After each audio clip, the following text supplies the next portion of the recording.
Hi, I first wanted to introduce myself. My name is Cassidy. I have been in the BSU EdTech Master's Program for the last 2 years, and I am just getting ready to finish and turn in this portfolio. A little about myself. I'm originally from Orange County, California. Grew up and was raised there, enjoyed a lot of the sun, the beach, and the great weather. I moved out to Utah to attend Brigham Young University, where I went for about 3 years and graduated there. I also had the opportunity to live abroad for about 2 years and to live in Brazil and learn to speak Portuguese. Eu falo português.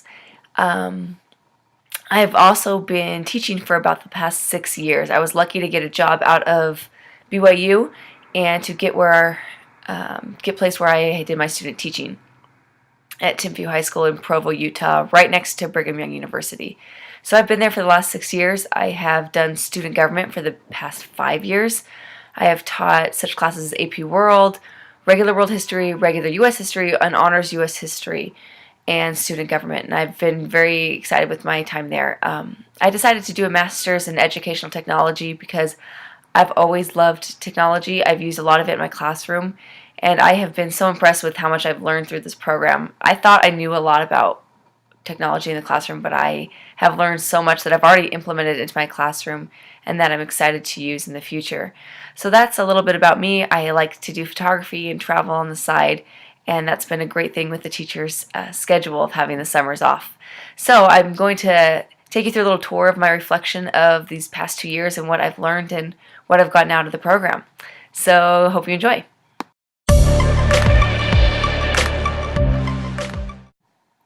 One of the first things that I think I learned the most from the BSU program was this ability to really adapt to the learning strategies of our students. I think I've noticed, especially these last 6 years, that education has completely changed from when I was in high school to how the kids learn today.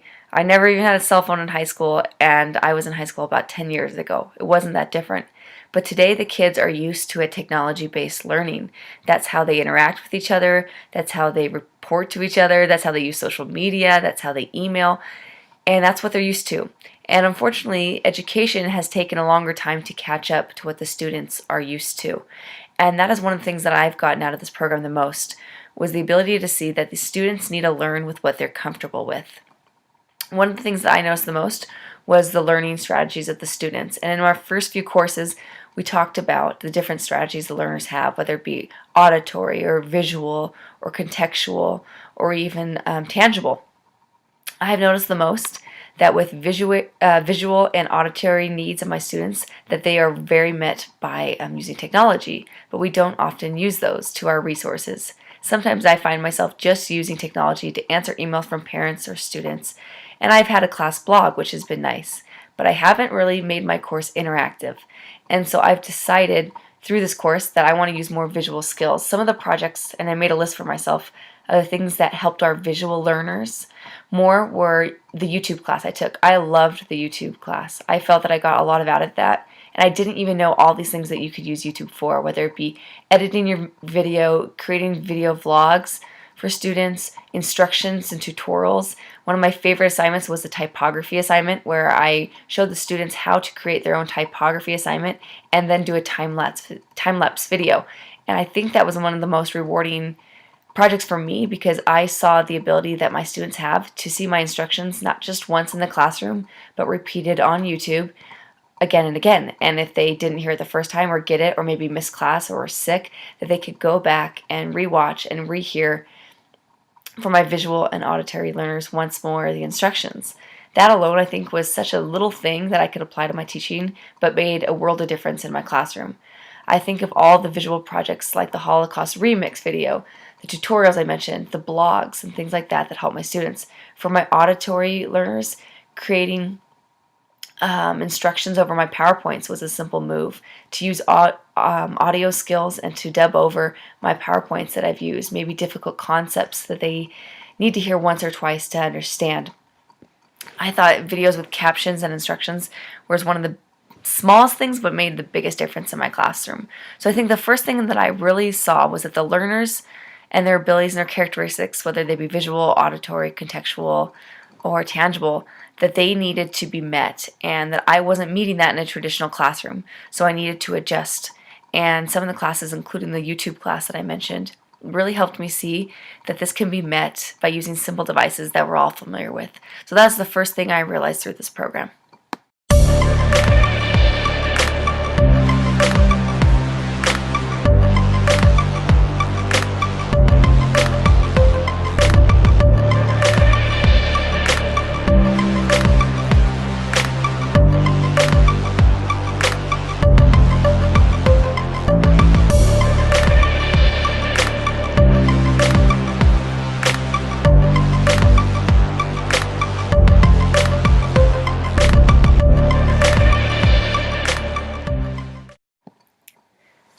The second thing I realized was the importance of using the internet properly. In a lot of our intro classes, especially 501 and 502, we focused on the importance of the internet for educators, as well as netiquette rules for students to follow. I think I grew up in a time that the only way you could plagiarize was copying out of a book, which was very hard to detect. And now kids today have got all the resources and all the books at their hands and fingertips. So one of the first things I realized was the importance of using the internet properly when it came to this point. A few of the assignments that I really enjoyed producing were the web quests and the internet searches that I performed for my students. I did one with the Civil War and another one with the immigration of the early people coming over from Europe. And I think this allows my students to see that the internet is more than just a tool for social media, but it's a tool for learning. And I created rubrics that went along with this so they stick to the standards, and I even gave suggested sites to follow. I think that gives the students a lot more structure than just saying search the internet, find whatever you can, because you don't know the sources they're getting. I think before each of these internet searches, there needs to be some kind of talk with the students about proper use of the internet and how to search the internet properly, how to look for sites that are actually accurate and foolproof. I think that's one of the most important things I learned to pass on to my students, is that the internet is a great source when used properly, but also can be misleading if you do not know what you're looking for. So the second point I learned the most was how to use the internet properly when creating activities that are centered around the internet.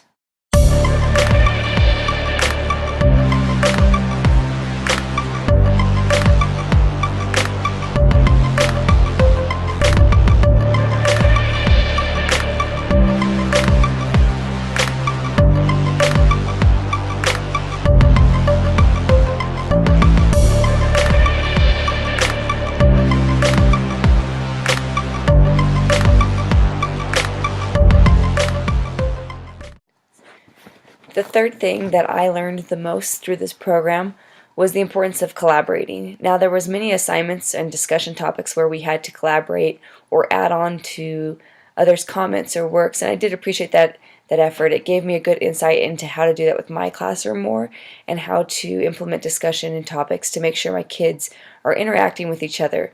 I think one of the big worries about education moving towards more of a technology base is that we'll lose that traditional classroom aspect of interacting with each other. And I don't think that's necessarily the case. I've learned through this program that you can adapt to that and actually make interaction work, even though you're at a distance or in a distant learning situation. One of the ways I've seen that is in this last class that I'm taking currently, which is in 523, where we've been doing an online course. My partner and I have been writing an online course for U.S. history, in which we will use in an online blended classroom, where we will still have the traditional classroom, but we'll blend it with a more technology base. One of the biggest things that I've learned is that just because you now have technology in the classroom does not mean that it just becomes a glorified pen and paper and internet searching ability. There needs to be an interaction. Our courses need to change. It can't just be the same class, but only a few things switch over to technology. We need to find a balance between using technology in the classroom and using it effectively in the classroom. And I think through using like collaborative tools like Google Drive that we've used a lot in this classroom, I've seen how I can add comments or edit or peer even edit on assignments of my students. I've seen how they can interact with each other by using Google Drive to create a presentation even though they're distance learning. So I think there's a lot of ways that we can use and collaborate still even though we're at a distance. And I think that even means we can even extend it even into the international and even other areas of the United States, and we can collaborate across different fields. I think that's the beauty of moving towards a more online education, and one of the things I've really grasped and had my my view broadened through this program.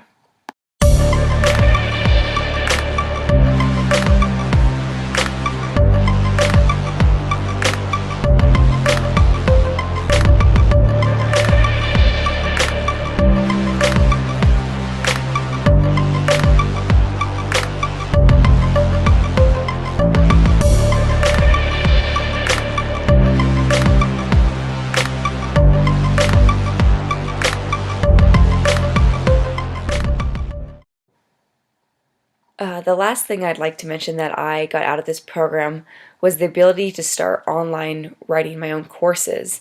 I was offered a job throughout these courses at the local university to write a few of their courses. And having had this background through the EdTech Masters, it really helped me see the importance of writing certain assessments, evaluation, how I managed it, and how I used technology in those courses. I was very grateful to be able to have the opportunity to write 2 courses. Now they're still kind of in the works and they're not definitely complete by any means, but I definitely got the start in the idea of how to write an online course. I wrote one for world history and US history, and I was able to see the importance of planning out timelines, deadlines, objectives, how to have assignments that meet those objectives, how to use a flow chart to see the progression of the learning, and especially how to assess and evaluate whether this program was successful. I had the opportunity to design one that I had to have multiple surveys from past and present students to see how they used the site. It has allowed me to think a lot about my own education. I currently have a blog in my classroom, and it's made me see of the ways that I could take that blog to the next step and the next level, to become more interactive, to have assignments and quizzes that they will use on the site, as well as how to submit assignments online. So I was grateful for the opportunity, especially since our school is considering a 1-to-1 ratio where we will be giving students their own devices in the future, and to kind of having to convert our classrooms into a more blended classroom. So I'm grateful for the opportunity that I have to be a few steps ahead and to have seen that. And those 2 assignments, especially creating those online courses, have really helped me see that online courses do not have to be super complicated, but they need to adapt to the technology and the resources we have, and that can actually in the end save the teacher a lot of time and help the students take the learning beyond the traditional classroom setting.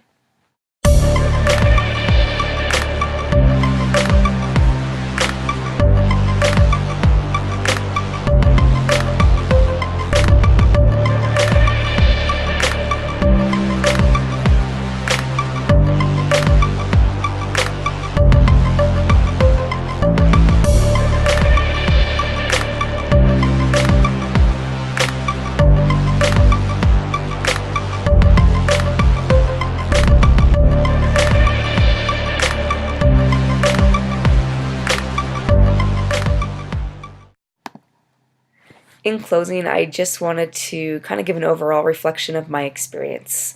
I felt really, I didn't know really what to think when I first got into the program. I was excited about the technology aspect, but I had no idea the extent to which I would have learned. I am grateful for all the little tools. I could list off tools and apps and applications that I've used already in my classroom. And that is something that I've appreciated about the program the most, is that I was able to quickly adapt and bring these things that I was learning into my classroom. And I saw an improvement in my kids' learning, even simple assignments. And it made me kind of inspired to try this throughout my classroom more often with just other assignments. I've seen it that as I've used technology more in my educational experience with myself as well as with my students, my learning has increased. And I've used tools that even I'm familiar with and that the students are even more familiar with. And that has kind of made them excited to do assignments that they are not used to and that are kind of different. So I was grateful for this experience because it really taught me that education isn't going anywhere, and it's something that we need to adapt to and learn to use in our students. So I'll be grateful because this is a program that I actually felt that right away I used, and I am grateful that I chose this master's as my program.